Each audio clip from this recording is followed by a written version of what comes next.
What up, folks? It's your man Angie on Double G, hitting you with a brand new top 10 list. That's right, today we're gonna hop into some of my favorite album covers. And before we go any further, make sure you hit the like, subscribe if you like videos like this, and go ahead and share with your folks if you think they might enjoy it too. Let's just hop right into this one.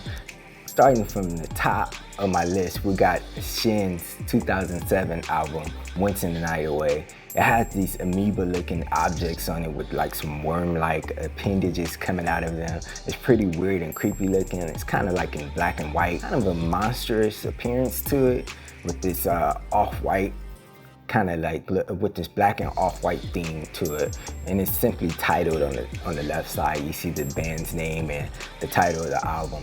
This one's kind of significant to me because one of my co-workers, he used to pick up albums every weekend. I saw this one in his car and I wanted to listen to it just based on how interesting the album cover looked itself. I threw it on, well, he threw it on, and man, it ended up becoming one of my favorite albums of all time. It had these mixtures of like hip hop and indie rock and folk music kind of like inspired in there too. It had all these unique sounds and sound beds, and lyricism was pretty poetic. So my favorite joint on the album really is C-Legs, and the beat pattern, it sounds like it's on the MP3 or something, and it has these cool bass lines in the background along with this thematic kind of progression to the sounds in the background with the instrumentation. It's pretty dope. But we're gonna move on to the next one. This one is coming from the icon himself, Mr. Tupac Shakur, Paris the St. Crooks. This is his 1996 album, All Eyes on Me. And this one, we know how this one looks. If you don't, it's Tupac. He's in this all black attire. You can see his tattoos he has on his bulletproof vest. He's throwing up the west side, exposing this black background. Simple text that says Tupac and All Eyes on Me. And man, this one right here, it was pretty significant because it had 2 CDs in there. It was a whole load of songs. I remember my brother picked up the album. He had the CD, and I think he had the cassette too. But I remember listening to the CD one time. We were supposed to be going to the beach, but we didn't go to the beach, and we snuck off to one of my my aunt's house to go swimming. And my mother found out because the news had reported that the beaches were closed. When we got back home, she was like, yo, so how was the beach? We're like, oh, it was fun. She's like, oh, that's funny because it was closed. But anyway, that's just a little background story I have that relates me and draws me back to that album. I definitely remember riding around with my brother. He's banging, Shorty Wanna Be a Thug, wonder why they're calling you banging at You Can't See Me. I think I like the second disc a little bit more. The first disc might have had some of the more classic songs on there maybe. You guys let me know what you think. What's your favorite song on Tupac's album, All Eyes on Me? What's your favorite song on the Shin's album if you heard that too? Hit that in the comments. Let me know some of your favorite album covers. We're gonna hop into the next one. This is another classic one. It's coming from 1998. This one is Emetrea by Outkast, you guessed it. Yeah, and this one has these 2 dudes, man. They're at this throne. It has kind of like a anime style with blaxploitation type of themes going on. It has like Andre, he's standing at the throne behind Big Boy. He's seated at the throne, and they're kind of dressed like futuristic pimps, if you will. It has this cool font at the top and at the bottom. And one thing that always tripped me out that it said Outkast 2. I don't know what that means. If you guys know what that means or what that stands for, I didn't really see that on my research. Let me know in the comments what you think about that or what it actually stands for. But you also see in the album cover, you see like a couple of chicks that are in the background, like some beautiful like Nubian princesses or something. And then it's one of those things. As a kid, I was like 11 or something when that album came out, and when I would look at it, we had a copy of it. I would look at it and I'd be like, man, this is pretty interesting. There's a lot going on. I would read the credits. I didn't really understand or know who was who behind the scenes, but it was still pretty interesting for me to read those things. And this is another album that I would listen to with my older brother, so shout out to him. I'll tell you some of my favorite songs on there. Start off with Synthesizer, that's a banger. Fodioti, Dope Alicious Angel. Now that joint is super hard. That's kind of like the spoken word joint. If you never heard that, you need to go ahead and give that joint a listen. It's a pretty unique listen. It has this musicality to it. Sounds like a marching band with jazz. I don't know, it's really capturing the essence of the South, I would assume. That's what it sounded like back then. Or that's where they were drawing their inspiration from, Outkast. But yeah, another one that's Chunky Fire. Yeah, the last joint on the album, I think it is. That one is probably one of my favorites, and Skewed on the Barbie, of course. But you know, that's a whole classic album. It's nothing but bangers pretty much across the whole thing. So let's just go ahead and hop into this other one. This one is super old school. This one is coming from the GOAT himself, Mr. Quincy Jones. It's his 1981 album titled The Dude. Now this one, it has like this statue of this man. I'm not too sure of all the history. It may be like an African statue or maybe some Native American type statue. I'm not too sure. Or maybe it just may have been an artist of the time. I didn't see that on my research, but it has this statue with this futuristic background, some cool, vibrant colors, and the statue has like this staff or something that it's holding behind it. And it has like this square frame. It looks pretty cool, and when you look at it, it's like, what is this? It's kind of like, it gives you this warm feeling. But that one, I actually picked up that album. I think accidentally I picked it up twice at a record shop over here in Whittier. It just always tripped me out. I didn't really grow up listening to this album, but when I listened to it, I think I was looking for some samples. I was digging for some samples, and I was like, all right, let me just check this out. I threw it on, and one of the songs that really stood out to me was this joint called Razzmatazz. And I think this one secretly has like some Michael Jackson background vocals on it, because it sounds like you could definitely hear Michael Jackson in the background on top of the lead singer female vocals. But anyway, that one right there, I don't really have too many favorite joints on that one because, like I said, I didn't really grow up listening to it, and I didn't really listen to it a lot after that besides the Razzmatazz song. But it definitely has some beautiful tracks on there. From what I do remember, I was like, oh man, it sounds pretty tight. I just probably need to go back to it. It's like one of those things when you hear so much great music, you're like, all right, what am I gonna do with all these songs and albums that I have? You kind of get stuck in that cycle of listening to your favorites. That's why part of the reason that I started reviewing music, because it forces me to listen to new stuff and new genres and stuff that I probably wouldn't listen to before. But yeah, we're going to go ahead and hop into the next one. This one, it's coming from a 2007 album, some R&B stuff. This is Alicia Keys' album. It's called As I Am. And this one, it had her face. It was this portrait picture. It was black and white. It had her curls. It was really close. It looks like she had like minimal makeup on. She just looked really pretty, but also like ambiguous. Like you couldn't really tell what the emotion is that she was going to give you on the album, and it felt like kind of intriguing, like what's going on here. The stare in her eyes, maybe that's what kind of draws you in. And then she has her mouth open where it looks like she has something to say or that she has something to express, but you have to dig into the album to see what it actually is. One of my favorite joints on there is Never See You Again. Also like I Need You. She had a comment in the video. It was like one of the, hold on, I think that was a Never See You Again joint. But she also had a joint with John Mayer. That's what I'm talking about. That one's a beautiful song.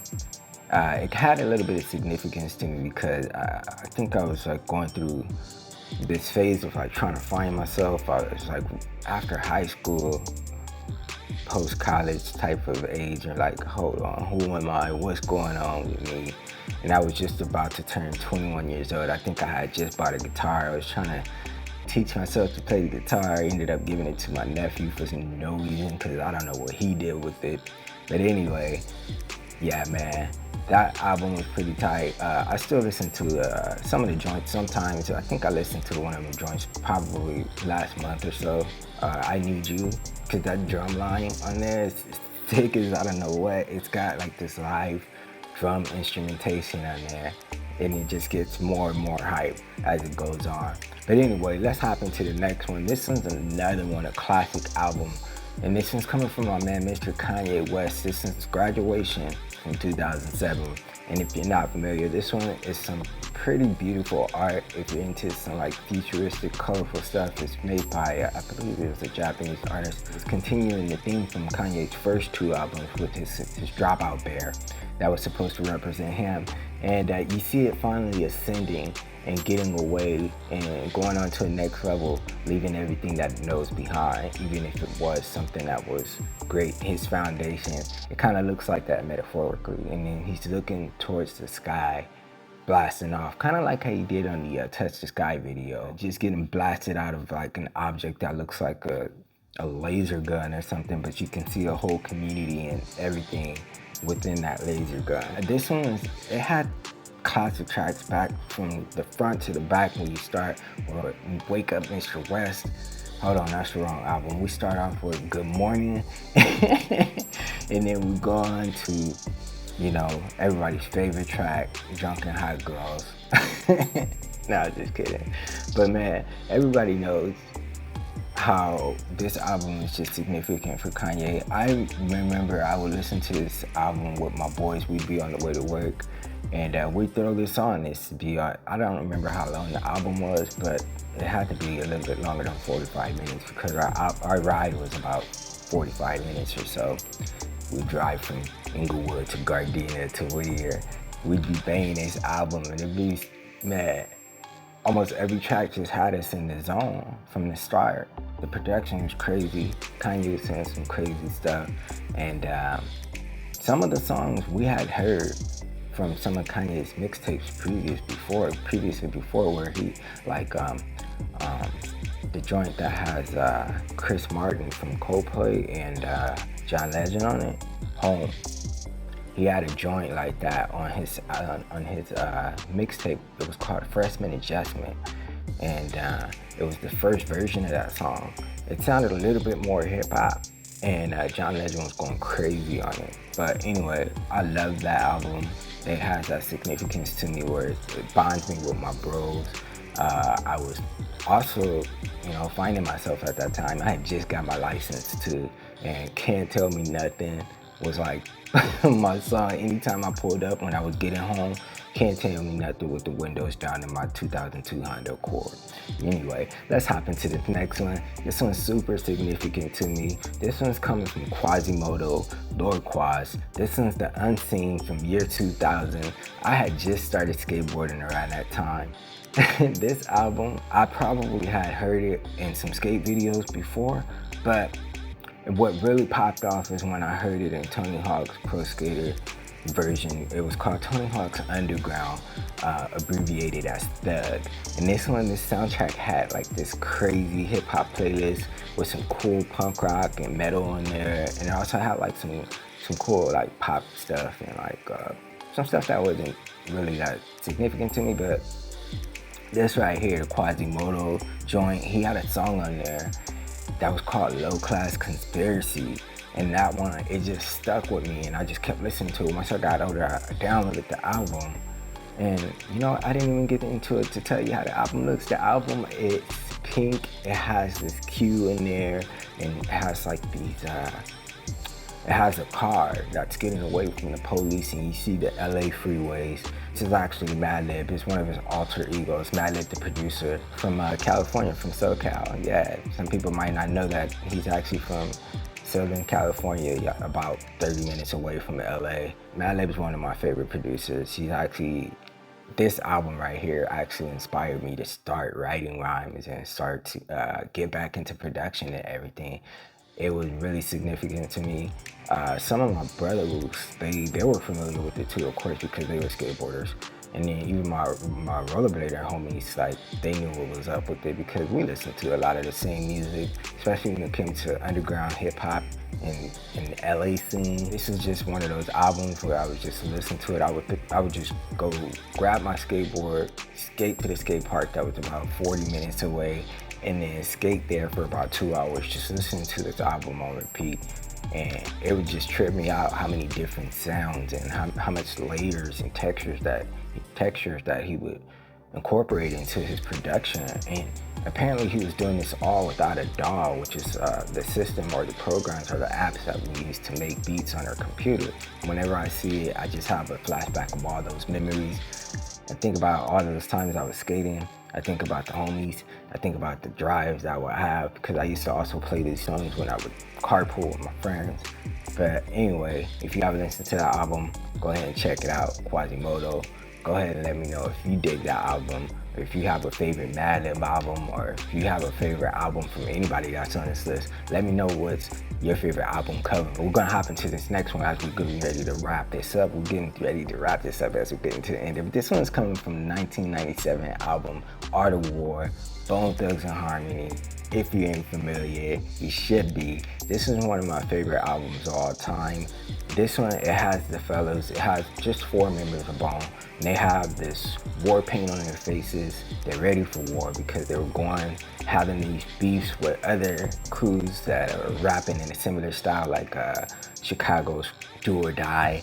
And we had another group called Crucial Conflict. And we also had 3 6 Mafia. Bone was going after all of those guys in some of these records.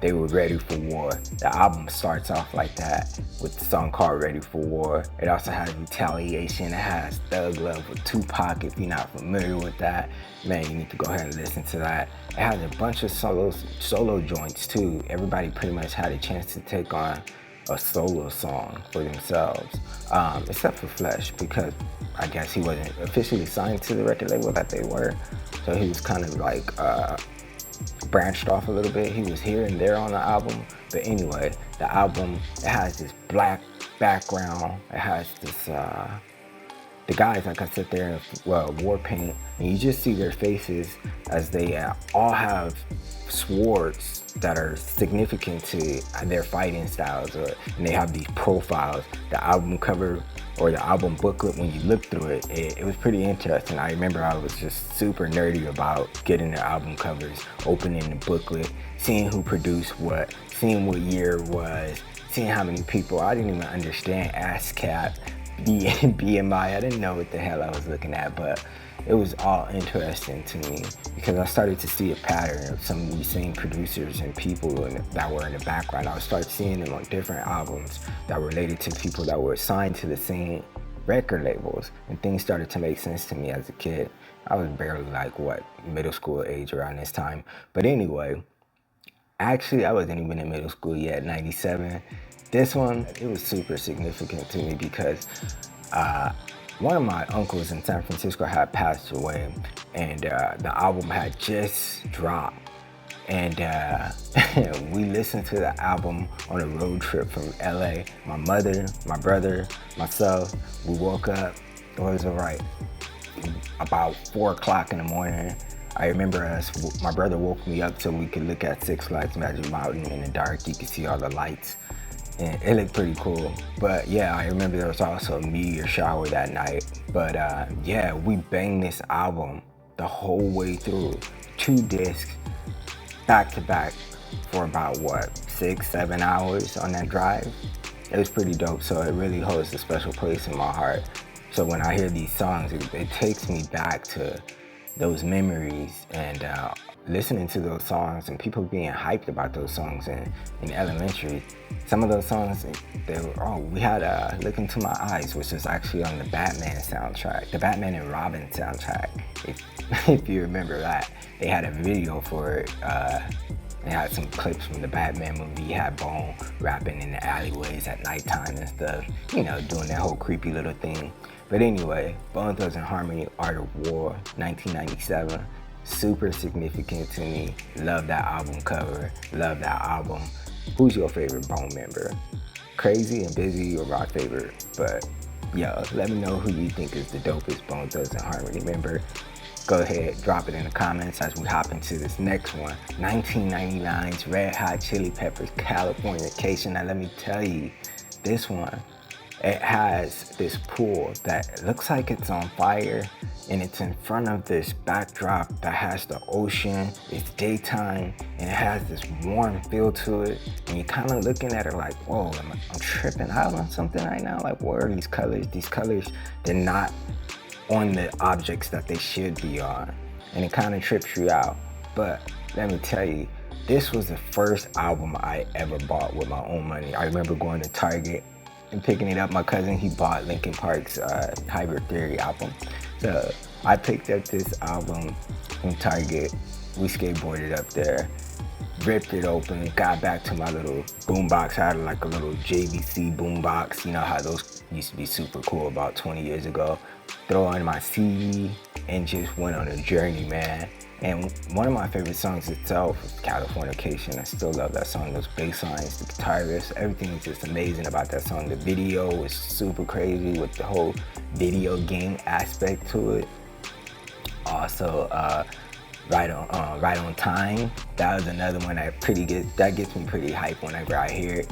And hold on, Around the World. Man, I remember recording that song off of the radio. It was on K-Rock, and I remember I had a tape. I just popped it into my tape player, press record. As soon as that song came on, I even recorded the end of or the beginning of the next song. It was like a Smashing Pumpkins song.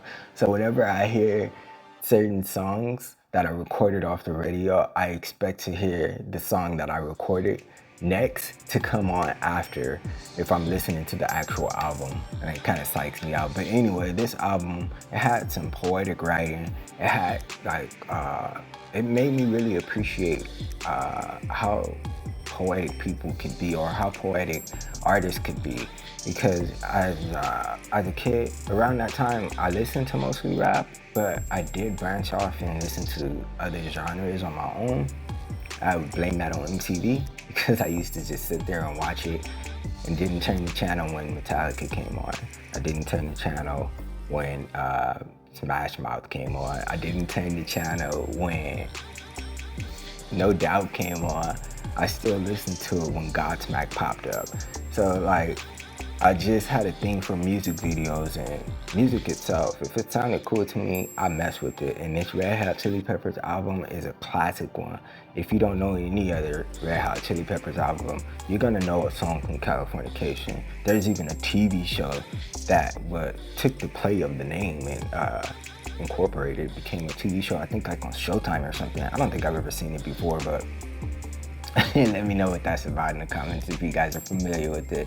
Anyway, we're gonna get into the last track. And of course, you're probably waiting for it because, yeah, it looks like that. But we're gonna get into this last track. It may be number one. It may be top 10. I don't know. Let me know what it would be on your list. But this one's coming from 1993. Snoop Doggy Dog, Doggy Style. This is one of my favorite album covers. When I was a little kid, this is, if you're not familiar, this is one of the most anticipated albums to ever drop. Snoop was facing like some murder charges or something. Death Row was on fire. Everybody was dropping some hot music right before Tupac started going crazy. And this album cover, man, I remember having the tape, remember having the CD, and we had the original CD, so it had a song on there that the reissues don't have on there. If you're not familiar, that one was The G's Up Hoes Down. That song is so dope to me, that sample, and you can only find it now pretty much if you look on YouTube or somewhere that posts like music that's unreleased. But anyway, if you're not familiar with this album cover, here it is right here. You got Mr. Snoop. He's animated. He's on top of the doghouse. He's reaching for his beds, really. He's trying to get some from the doghouse. It's kind of a play on the Atomic Dog song from I think George Clinton and them in Parliament, which you hear a lot of that. The samples of the songs that are on this album are inspired by it. And you have interpolations from Dr. Dre where he inspired by George Clinton and Atomic Dog and those songs like that. And you can see the representation here. It also has like the dog pound somewhere, or we have like Corrupt and Das. These dogs right here are supposed to be Corrupt and Das. It's supposed to be his cousin and the dog pound. His cousin is Das, and in the group he formed with Corrupt, it was called the Dog Pound. One of my other favorite duos. But anyway, yeah, this joint, it was one of the first hip hop albums that I would listen to on my own. It was one of the first hip hop albums that would draw my family together. It was one of the first hip hop albums that was just like on the radio all the time, especially here. I live in LA, so of course we were hearing Snoop Doggy Dog before he changed his name. We were hearing Snoop Doggy Dog all the time, man. And this album, when you see it, you're like, what the heck? I can't believe they let this slide. And you probably wouldn't want your little kids to see this, but when I saw this, I saw the little booty on there, and I got excited about it when I was a little kid. I was like, what? What is that? And then I looked at it and I went through the whole album cover, or the whole album booklet. That probably was the start or the genesis of me going through album covers and album booklets and finding out what's going on. It probably came from me looking at this album, because this album cover looked so crazy to me as a kid. I was probably, 7, 8, something like that. Anyway, it's been about, I was 6 years old. And I saw this and I was like, whoa, this is crazy. And I went through the booklet, and man, you don't even want to get started on the song. Like, you have Snoop's first big hits on this album. So we don't even want to get into What's My Name. Snoop Doggy, man. Anyway, that's my top 10, or that's just 10 of them, because I'm gonna have to hop into this again and just break it down by genre and eras and the 2010s and the 2000s and my favorite per artist. Anyway, let me know what type of videos you guys want to see. I appreciate you sticking through and just listen to me go on about these album covers. I appreciate you guys tuning in. And once again, it's been your man Angie on Double G, us the folks. I appreciate you dropping in. This is another top 10 list, the album covers, significance, some of the joints that I love. Hit me in the comment section. Let me know what's up. Let me know if you enjoyed this video. Let me know what you want to see me, and let me know what you want me to drop on another one of these top 10 lists. And I'm gonna catch you in the next one. It's been your man Angie on Double G, us the folks, and I'll see you later. Peace.